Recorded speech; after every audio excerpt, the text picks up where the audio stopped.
Hey folks, just before we actually get started the presentation, I want to let everyone know that after, depending on time available, we have to keep time pretty tight because we have our online viewers, and so the sessions kind of have to end fairly promptly, otherwise they get sort of thrown off. But to the extent that we have time available for Q&A, I'll be able to walk around with the mic, but also if you're using the Cvent app on your phone or using it, the desktop app, you can go in there and post your questions that way. So whichever you find easiest will work. So, am I too early to start, or do I wait another minute? Go ahead.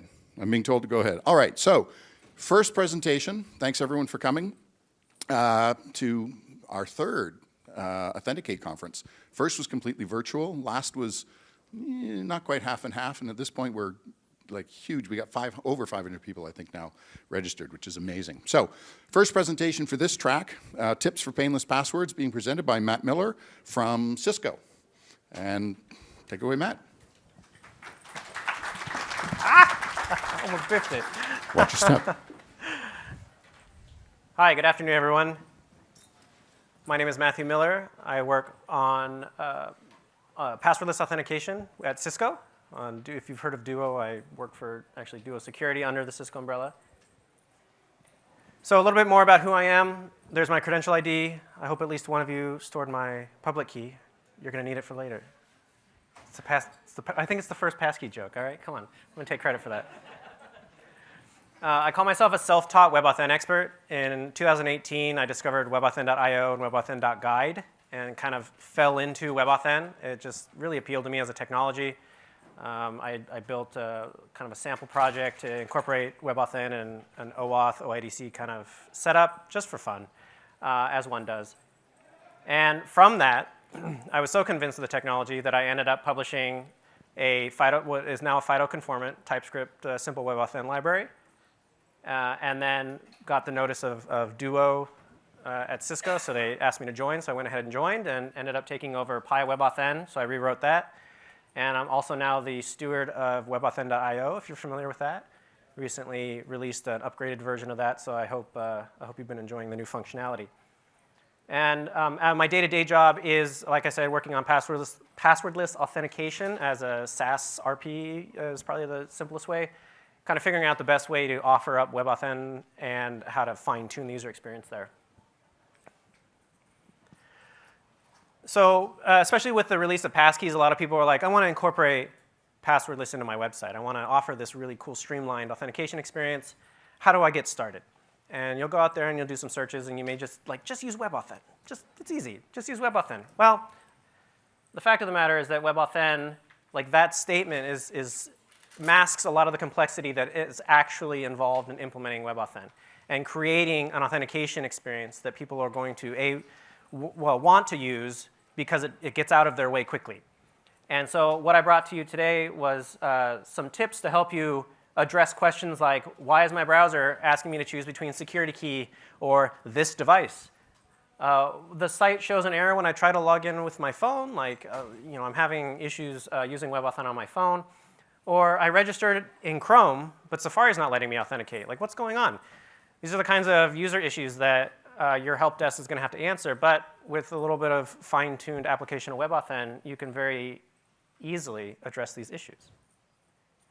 So the ultimate question being, how might we create a pleasant authentication experience? So the first tip I have for you is about streamlining registration, about allowing a user to easily and quickly get their phone or their security key added for authentication. Now, in the WebAuthn API, authenticators are broken up into two buckets. You have cross-platform, which is like your security keys, historically just security keys. You have your platform, which is things like secure elements on your MacBook, your iPhone, commonly referred to as Touch ID. I mean, those are modalities, sure. But the secure authenticator underneath that is what a platform authenticator is. So the optimization here within your registration options is to specify an authenticator attachment. Now, as an RP, you may become frustrated by the fact that you don't have a whole lot of control over the browser modals that appear across the different browsers. They're all slightly different. You want to maybe tweak the wording on it. And the fact of the matter is you don't have that level of control. So instead, what you can offer is you can essentially customize UI that you do control to invoke WebAuthn to register a specific kind of authenticator. And what that's going to do is you see on the top right there, that's the kind of full list of options that users are shown under a naive call to navigator.credentials.create. The user has to know, like, what does add a new Android phone mean? I see a phone on here, like, which of these do I want to register? And so instead, what you can do is specify a value for this authenticator attachment. Now I've got a short demo. Let's see if this works. Here we go. So on the left-hand side is like what the user registration experience is like without an attachment.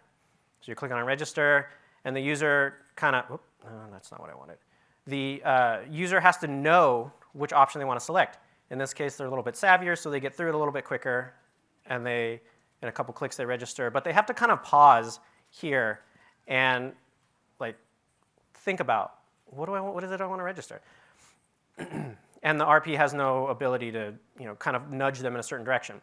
Now here on the right-hand side, this RP has decided to offer 2 buttons that the user can click to specify the kind of authenticator that they want to register.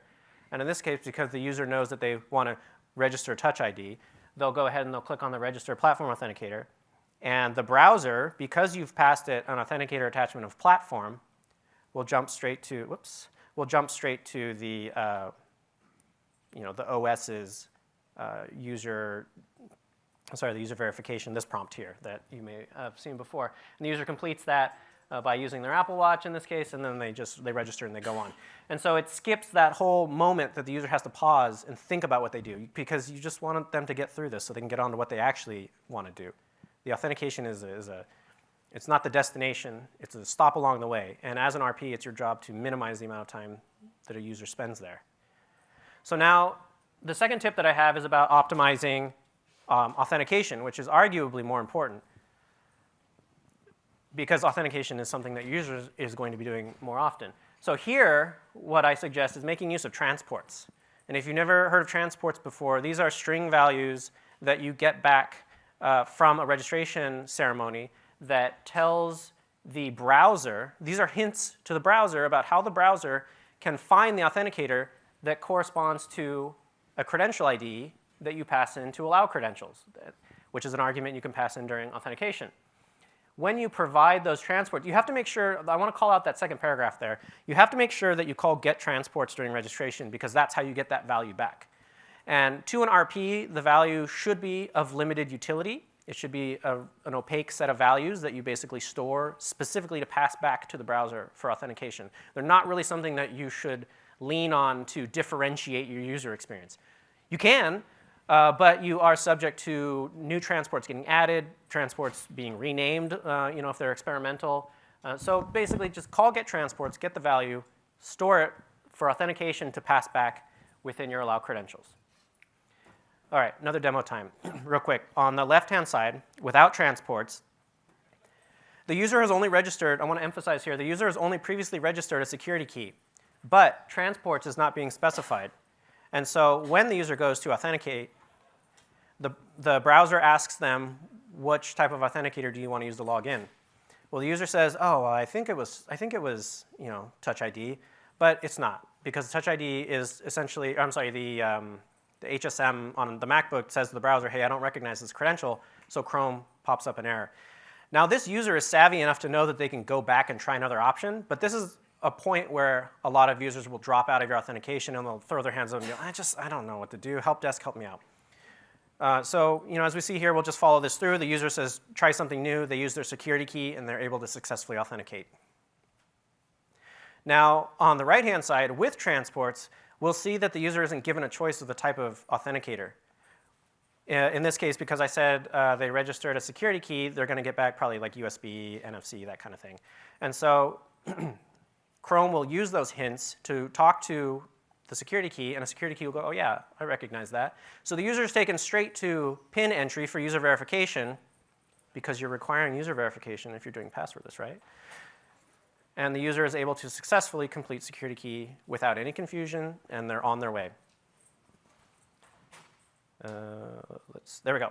All right, third tip is not so much about how you can fine-tune the invocation of the WebAuthn API. It's about leveraging the browser's user agent and user agent data to detect when the user is in circumstances in which they are guaranteed to fail authentication and registration. These, for example, I'll just jump to the next slide here. These are a couple of cases that will come up. Developers spend a lot of time on macOS. Unfortunately, Firefox, despite being my favorite browser, has no FIDO2 support. It cannot prompt for PIN, so it cannot perform user verification, and it has no access to the platform authenticator. So, and we do have users that use Firefox on macOS. So unfortunately, we have to use the user agent, detect when our user is in this circumstance, and simply tell them, we're sorry, WebAuthn is not supported here. Please use another browser. There's also the case of OS quirks, where some operating systems out there have per browser credential stores.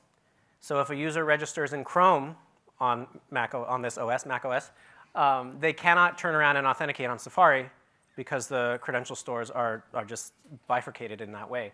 And the same holds true across even Chrome installations as well. So in those cases, this is a little bit of a contrite example, but on the right-hand side, we're detecting that the user is in Safari. We look at all their credentials, and we store per credential the user agent that they registered at, and we find no matches for authenticators registered in Safari, and so we disable Safari authentication. And you have to then allow them to bootstrap to get in to then register Safari. So those are all ways in which you can use the user agent to further keep your users out of circumstances in which they won't be successful. And you can know that as an RP because you're going to test and develop. And it's in your interest to invest the time in learning about those scenarios because it's going to decrease the amount of support requests that you're going to get and keep your users happy. So a lot of this advice, I have to admit, a lot of this advice was a lot easier for me to sell when I first submitted the CFP than passkeys came out. And now it's called into question a lot of these best practices. For the most part, everything I've told you is actually good advice, so please don't disregard this presentation. But there are additional questions now that RPs have to tackle with passkey availability on from the major platform vendors. Case in point, hybrid auth. How do you handle that? Like when authenticators used to be easily bucketed into either cross-platform or platform, now you have a platform authenticator that you can use as a cross-platform authenticator. Like, how do you expose that to your users? What does this mean for how you invoke WebAuthn and how you customize your UI to help the user understand how they're going to register and authenticate? And now you're going to be hearing about backup states. What does backup eligibility and backup status mean that I'm getting out of this credential? They're true now. They used to be unreserved, like they were reserved, but they weren't used. And now they're these flags you get in authenticator data. Do I need DPK? What does that even mean? It's device public key. For a lot of RPs, the answer is no, you don't need these. But they are new capabilities that have come to the API that they're worth taking a look at to see if they will help you and help you operate as an RP securely. And the question naturally is like, well, how do I stay on top of all this? All right, I don't normally like to toot my own horn, but I am going to right now. I am, as a WebAuthn aficionado, I like to tweet out as much as I can about evolution in the space. Also, the WebAuthn community on Twitter is very active, and if you I could be your starting point to discovering a lot of other people who talk about this stuff as in-depth as I do. There's also the Web Authentication Community Group out of the W3C. I'm a co-chair on that with Nick Steele, who's going to be presenting right after me. And this is a W3C community groups are open to everyone, and this is no exception. So we encourage you, if you wish to stay up on top of this, we meet every other week, and we would love to have you join and discuss kind of the latest in WebAuthn news, share out information, discoveries that you have, challenges. If you have questions about it, we've got very qualified people that can probably answer them. The FIDO Alliance has fidoalliance.org/passkeys. That's also a very excellent resource. FIDO Alliance has been investing a lot of time in researching user experience, and so they've got great resources that you should leverage as well. Andrew mentioned this earlier during the keynote. Passkeys.dev is an effort by Tim Capali and myself. Tim, are you out there somewhere? It is a developer-oriented website for our relying parties to kind of come to terms with what passkeys are and find resources on best practices for implementing them. It's an open source kind of effort. We would love contributions, and it's going to be a work in progress for a while. And then also, if you are looking for ways to get started with WebAuthn as an API, it's pretty complex. I honestly would recommend that you pick a library in your language, your server's language. Simple WebAuthn is TypeScript, works in Node. PyWebAuthn is for Python RPs. WebAuthn.io has been updated with libraries in other languages. So give it a check if you're interested. That's what I got for you. Thank you very much.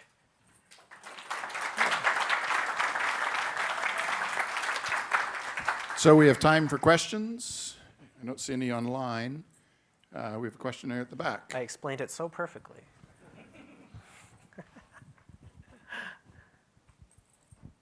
A point of clarification on the registration where you had the browser showing you the possible authenticators on the device. Sure. How did the browser find out what authenticators were available? You're talking about this. At the registration. On registration. This one here. On the right-hand side. Oh. Yeah. These buttons map to the two possible values that you can specify for authenticator attachment because it's the string cross-platform and the string platform. And what the RP has chosen to do is have click handlers that when you click one of these, it communicates the value that should be set for that in whatever way makes sense for your RP. So in this case, one of these. Sorry. No worries. So in case one of these actually are not available, would it show an error message? Well, like for example, you could use is user verifying platform authenticator available, and you could hide or disable the platform registration, the platform authenticator registration button. There are capabilities within the WebAuthn API that do give you some insight into the types of authenticators that are available, and you would naturally want to hide the button or disable the option when you detect it's not available. Okay, so it's completely UX, which is not tapping into the WebAuthn APIs at that point. That's correct. What I was hoping to demonstrate here was that the RP has full control over the UI when they pursue a strategy like this, rather than throwing the user into the browser's WebAuthn modal, which the RP has no control over what it looks like and how it operates, and can change from release to release, which is also a challenge. Okay, thank you. Yep. So we have one online. Let me read it here again. What can we do to encourage Firefox to fix their lack of FIDO2 support? So I'll take that one, I guess. The best I can say, and maybe Matt will just support this, is to reach out to Firefox through their various channels for providing feedback and asking them and encouraging them. Like any other product, they have priorities. They need to hear from the community to know that this is, in fact, a big priority.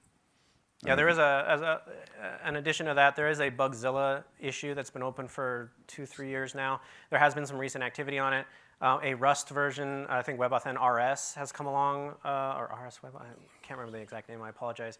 But there is a Rust WebAuthn library that has matured to the point where they are considering adopting it to actually add FIDO2. But I don't know an ETA. I don't have any insider baseball knowledge on that.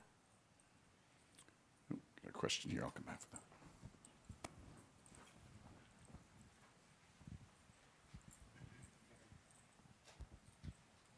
Do you have a recommendation for relying parties to how to implement attestation validation? I use a library. No, honestly, like every format, that was one of the toughest parts of building a library to support WebAuthn is the attestation statement verification logic. I think it's a level of complexity that relying parties, unless you want to own the code from start to finish, there are so many kind of foot guns in there, and the logic is very complex that I would just recommend an RP adopt a library because it's kind of battle tested by many people using it, and it's just, I don't know. Your developers have so many other things to worry about. If you're building out a whole authentication experience, that should be just a tiny part of what anybody should spend any time on. Oh, I'd also say if you're interested in implementing it start to finish, while the WebAuthn spec is verbose, it does give a step-by-step guide for verifying attestations, almost like a cookbook. So you can go through it and really follow it step by step in your own code base. May I have one last question on this? Sure. Let me also add that Attestation statements are becoming more scarce now. Like passkeys, the focus seems to have been on getting the feature out, and then providing attestation statements will come later. So if you want to own the web authentication verification logic, you can pursue it without attestation verification and still benefit from the properties of WebAuthn. Yeah, this would have been my question. So in many cases, you saw that authenticators, not necessarily either supporting attestation or using some sort of a server-side certificate, so you cannot be sure that it's really from a trusted vendor like YubiKey, for example. Mm-hmm. So what to do with those devices that using some sort of a server-side certificates? Would you accept those, or you should skip those ones? That, I think, is going to depend on your security modeling. I don't really have a good answer for that, unfortunately. Without that attestation statement, it's pretty much impossible to cryptographically identify the class of authenticator. The ecosystem now is probably the more important distinction. Yeah, you just have to either choose to accept it or not, I think. So I've got another question from here online. It says, dealing with all the foibles of specific browser and or client OSs looks to me like something best encapsulated into a standard library. Is such a thing being contemplated or worked on? Simple web authentication. No, I'm just kidding. I'm not aware. That would be a higher level library than what I'm aware exists. So I do think there's probably going to be some duplication of effort, like which browsers support which WebAuthn to what degree. Passkeys.dev has a great support matrix now. You know, we have something like that out now, but I think it's just trial and error that you have to discover on your own. And I don't think anybody's encapsulated that in anything user-friendly, developer-friendly. Anyone in the room, another question? Oh, David. So some of your guidance, like get transports for authentication, has the conditional UI stuff started to affect your thinking there at all?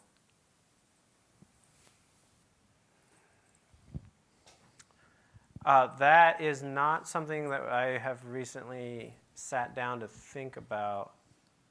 I don't immediately see why conditional UI would preclude you from calling get transports during registration and passing them back, but I was speaking more to the browser giving a UI of credentials it was able to find up front versus giving the option to log in with a particular transport or giving that hint. Well, it's actually funny they mention it because the thought that occurs to me is that conditional UI actually expects an empty allow credentials. And so there would be no entries in allow credentials for you to specify transports for, because the idea is that discoverable credentials are being requested. The website is not asking the browser to figure out which authenticator is available for authentication. It kind of flips the script and says what authenticators have credentials that are registered here. So does that answer your question? Okay, all right. Another online here. Would future restrictions on user agents impact the use of transports?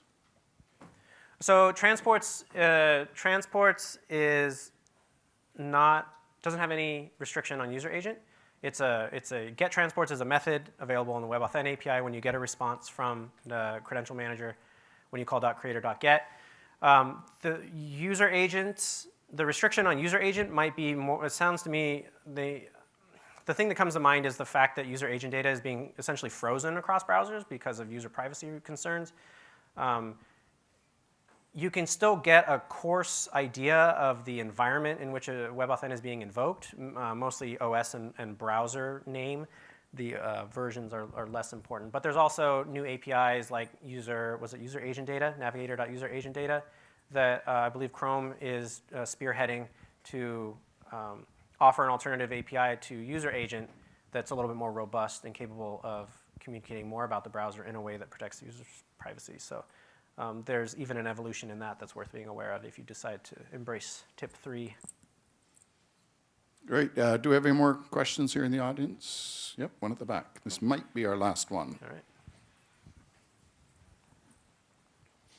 Yeah, let's leave that up. Your example with the conditional UI on registration, using a roaming key versus platform is kind of an obvious choice. We have two options to select from. When we look at platform authenticator, I'm sorry, passkeys, which have come up, is there a way that we can actually bias toward them or even require them? How can we influence that choice and limit selection? Specifically for authentication? Yeah, yeah. Because that's when we're talking about the modals and we have passkeys, that example modal is now more complex. Is there a way that we can further refine or control it with this new element? So, yeah, this starts getting a little bit into kind of like caution, danger. Well, caution, Will Robinson, is one thing you could do is what we're seeing now out of registration when an authenticator supports passkeys is we're getting internal and hybrid back as the two values. And if you were to pass those into your call to navigator.credentials.get, the user may see the option to do both cross-platform to do the hybrid auth flow or the internal platform authenticator flow. One thing you could do is remove hybrid out of that list of transports if you only want the user to attempt to use a platform authenticator. Often the browsers will hide the hybrid auth option. That could be one thing you could try. But again, that really starts to depend on browser behavior that may change, and so it is something that you would want to be a little cautious with. Yeah. Great. Well, thank you very much, Matt. We're at time. Thank you, everyone, for coming.